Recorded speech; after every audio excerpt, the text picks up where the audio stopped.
Nós estamos na linha com Kenny Torres, nutricionista esportivo, especialista em culinária saudável. Vamos conversar um pouco mais aqui sobre as diferenças entre os tipos de alimentos orgânico, natural, industrializado, os problemas trazidos pelos alimentos que apenas se dizem integrais. Kenny, é um prazer tê-lo aqui no CBN Maceió. Um bom dia. Oi, bom dia. É um prazer meu, sempre bom estar com vocês aqui levando informação e fazer com que a população tenha mais clareza nas suas escolhas, né? Hoje o tema é bem bacana, vale a pena a gente passar essas informações. Olha, tem diferença mesmo entre orgânico e natural? Tem. Hoje a gente percebe o quanto a alimentação saudável tem que ser prioridade para a população em geral, né? Principalmente por causa desse problema de pandemia que a gente está enfrentando.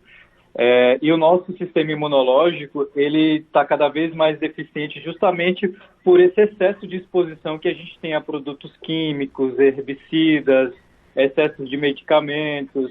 E a alimentação orgânica, ela na sua forma integral, ela não possui nenhum tipo de agrotóxico, nenhum tipo de pesticida que o nosso organismo vai ser invadido, né? Então, quando a gente opta por esses alimentos de agricultura familiar, por exemplo, a gente, além de incentivar a economia local, a gente fica livre desses invasores que acabam sendo acumulativos no nosso organismo e prejudicando a nossa saúde, imunidade de uma forma geral. Agora, Kenny, nós estamos no momento em que, nós estamos com a série de pessoas tendo que se fazer de cozinheiros, né? Foram para as cozinhas, estão o tempo todo querendo criar novas receitas ou tentar reproduzir as receitas que estão aí no dia a dia. E aí ele começa a se deparar com a falta de habilidade. E muitas vezes toma como recurso o produto industrializado, o alimento industrializado. Quando a gente coloca nessas diferenças, orgânico, natural, industrializado, quais são as características do industrializado que a gente pode dizer assim, vamos descascar mais, abrir menos caixas? Isso, exatamente. Olha, as principais características do alimento natural para o industrializado é justamente o tempo de prateleira dele, né? Imagine que você vai comprar um produto enlatado. Esse produto enlatado, ele tem, para ter uma sobrevida, para ter uma vida de prateleira maior, ele precisa ser envasado e, consequentemente, precisa ser introduzido aditivos para que aquele produto tenha durabilidade, né? Então, alimentos, por exemplo, milho enlatado, em conserva, aqueles tabletes de temperos concentrados. Então, geralmente esses alimentos, eles são tidos como falsos saudáveis, justamente porque ou tem muito sódio, ou tem muito aditivo químico que faz com que ele tenha uma durabilidade maior. A conserva em si utiliza muitas vezes água com salmoura, e aí a gente vê a população com excesso de consumo de sódio, né?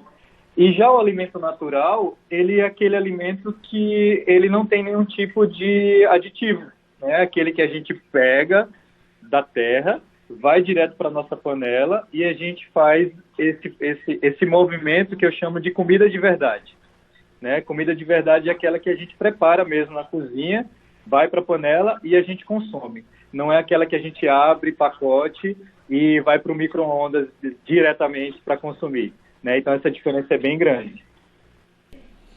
Agora, Kenny, a falta de habilidade tem nos levado a fazer comidas que são mais simples. Então, muita gente tem buscado as farinhas.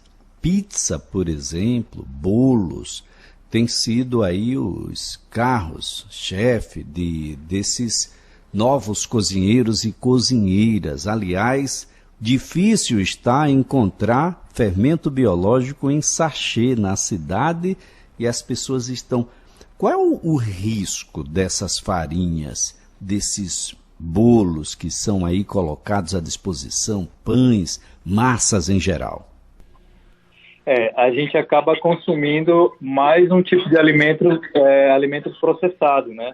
Então é onde entra aí mais uma diferença muito grande, né? De alimento minimamente processado, alimento processado e alimento ultraprocessado. Então, por exemplo, se a gente pega uma tapioca como exemplo, a tapioca é uma farinha, né, que vem da macaxeira. Então, se a gente consome a macaxeira na sua forma integral, a gente tem fibra, a gente tem o carboidrato mais ali presente de uma forma mais integral, realmente, de absorção e de digestão.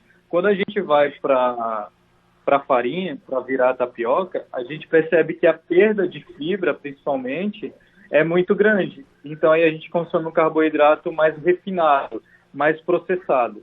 Então, esse cuidado de farinhas processadas tem que ser maior de fato. Então, a ideia para quem está na cozinha é não só usar um tipo de farinha. Pode misturar aveia, pode misturar farinha de linhaça, que é uma composição melhor em ômega 3, em gordura. Pode colocar, assim, a farinha de trigo integral. E aí fazer essa mistura também de farinha sem glúten para poder você dar mais valor nutricional à sua preparação. Aí isso é prática, né, Elisa? Então, as pessoas que não têm prática na cozinha precisam pegar receitas. Eu uso muito minha rede social para divulgar dicas práticas para o dia a dia, com receitas também, porque eu sei que é importante a gente, além de colocar a mão na massa, ter valor nutricional nessas preparações, né? Claro, claro. É uma situação, Kenny, bastante interessante, porque tentando se desvencilhar dessa situação das farinhas, olha, então eu vou transformar isso aqui em integrais. O que a gente compra com o nome de integral? Quando é que a gente deve entender que de fato se fala e se trata de um alimento integral? E o que é que a gente pode agregar nessa nossa comida para transformá-la em integral? Perfeito. Quando a gente se refere a alimentos industrializados que têm esse apelo, né, de saudável, zero açúcar, zero glúten, zero lactose e até mesmo integral, a gente não pode ficar apenas com essa informação da frente da embalagem, porque realmente pode ser um falso saudável. Quando a gente vira para ler os ingredientes, que é esse cuidado que todo consumidor deve ter, a leitura que você vai ter dos ingredientes é que você vai perceber se realmente aquele alimento é integral, se realmente aquele alimento é isento de glúten, se realmente aquele alimento ele é zero lactose, zero açúcar. Porque na relação dos ingredientes, Elisa, é justificado pela Anvisa que o primeiro ingrediente que tiver lá, na sequência, ele vai ser o que mais tem de composição dentro daquele alimento industrializado que você está comprando. Então, por exemplo, você pega um pão integral, que está lá bem grande na embalagem na frente, que ele é integral, quando você vira e vai para os ingredientes, e a primeira composição dele é farinha de trigo enriquecida, você percebe que ali não é uma farinha integral. Então, na maioria das vezes, a indústria utiliza da falta de conhecimento, infelizmente, né, da grande população, para vender um produto. E aí a gente acaba adquirindo um produto que, teoricamente, ele não é exatamente aquilo que está lá. Então, aí o segundo ingrediente vem, farinha de trigo integral. Então, a gente percebe que na composição esse produto não é 100% integral. A mesma coisa se refere a outros alimentos, por exemplo, sucos de caixinha, que tem uma concentração muito grande, né, de açúcares, refrigerantes, que a gente sabe que trocar o zero pelo normal acaba que você consome um alimento também não muito saudável, e assim vai. Existem vários exemplos. É muito importante que as pessoas entendam a necessidade de ler os rótulos, não é, Kenny? As pessoas às vezes estão muito apressadas. Aliás, hoje ir ao supermercado é algo que tem, de uma certa forma, deixado as pessoas muito incomodadas. Primeiro que você agora vai um membro por família, e aquela discussão que se fazia vai ter que ser feita antes de ir ao supermercado para definir quais são os alimentos de fato que serão comprados. Segundo, porque há um olhar sempre incriminatório do outro, em que você acha que o outro está contaminado e que vai lhe contaminar, e definitivamente não tem sido prazeroso ir ao supermercado.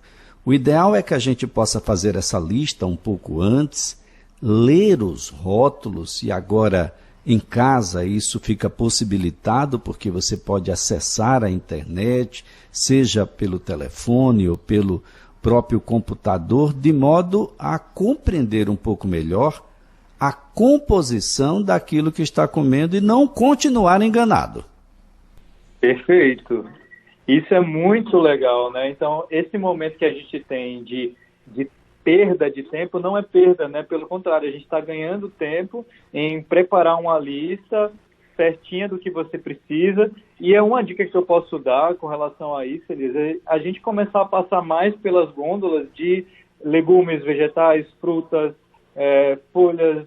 A gente dá prioridade a isso e não aquelas prateleiras cheias de alimentos industrializados, né? Então, vai direto nessa área do supermercado, compra o que você tem de reabastecer, porque esses alimentos naturais, eles são perecíveis, então eles têm vida curta pequena e, de fato, você precisa estar repondo toda semana. E os industrializados, aquela base lá, né, de arroz, macarrão, farinha, isso dá para a gente comprar com uma frequência menor, dando prioridade sempre a esses alimentos naturais que a gente vem falando aí durante a entrevista. Agora, Kenny, qual é a dica que a gente pode dar? Porque agora a família está toda em casa, né? As crianças, papai, mamãe, algumas famílias um pouco mais ampliadas, com os avós. Então nós temos crianças, temos adolescentes, temos os adultos e temos também os idosos nessa composição, Kenny. Isso. Eu acho bem interessante o que a gente veio falando no início, que as pessoas estão mais na cozinha, né? Então, eu acho que a cozinha, além de trazer saúde, você pode trazer também uma aproximação maior para toda a família, né? Então, fazer uma receita com a criança, pedir ajuda desse idoso, preparar alimentos com, por exemplo, um bolo saudável de cenoura, fazer a sua própria calda de chocolate. Utilizar esse momento lúdico é muito legal. Eu sempre falo, quem cozinha tem mais saúde. Então, é na cozinha que a gente produz saúde de verdade, né? Então, se a gente aproveitar esse momento ocioso, vamos dizer assim, para a gente investir alguns minutinhos com a família na cozinha, é excelente, porque disso você vai passar a virar uma rotina e aí você vai ficar se livrando mais dos alimentos prontos, né? E aí você acaba introduzindo, de fato, um costume que é exatamente isso. Cada vez que você vai para a cozinha, você descobre novos ingredientes, você descobre novos sabores, novas texturas, porque é a prática que vai fazer isso. E quando você se torna prático, você faz muito mais rápido, né? Você perde menos tempo. Então, inúmeras preparações que antigamente as pessoas podem ter começado no início da pandemia, para hoje, se vierem fazendo, vejam que hoje consegue fazer com mais rapidez, porque precisa mesmo de técnica, e a técnica só vai adquirir quando você estiver realmente com a mão na massa, né, é o que eu falo. E esse momento da família em casa seria excelente a gente praticar isso. Tá certo então, Kenny, o ideal é a gente buscar alimentos naturais, porque eu sei que as entregas estão sendo feitas, mas estão sendo feitas entregas de absolutamente tudo, do jeito que estão entregando pizzas, massas em geral, alimentos industrializados, estão também fazendo as entregas àqueles estabelecimentos que trabalham com alimentos naturais. Então, as frutas, as verduras, os legumes e tudo mais também estão à disposição por telefone. É preciso que as pessoas se desprendam a buscar um pouco mais e ter alimentos mais saudáveis em casa, Kenny. Isso, essa mensagem que a gente deve deixar mesmo para todos, né? Invistam na sua saúde e principalmente pelo combustível que você está utilizando para colocar para dentro do seu organismo, né? O combustível precisa ser saudável. A gente precisa trabalhar uma máquina muito mais eficiente. E é isso que a gente tem que encarar. O nosso corpo, ele é uma máquina que ele pode ter um desempenho muito bacana desde que você introduza combustível saudável. E essa é a base da saúde, né? Você ter como prioridade alimentos naturais, alimentos que a gente sabe que vem ali da natureza, que a gente produz na nossa cozinha, vai para a mesa, saindo da panela. Essa é a base de uma alimentação, de uma dieta saudável. Investir em comida de verdade, sempre. E o que for exceção não vai atrapalhar. O que a gente precisa ter é uma regra básica. Investir em comida orgânica, comida saudável, que a gente vai estar se prevenindo de várias doenças, principalmente nesse momento que a gente precisa estar com a imunidade em dia. Tá certo então. Kenny Torres, prazer tê-lo aqui. Um ótimo dia para você. Muito obrigado e até a próxima. Um grande abraço.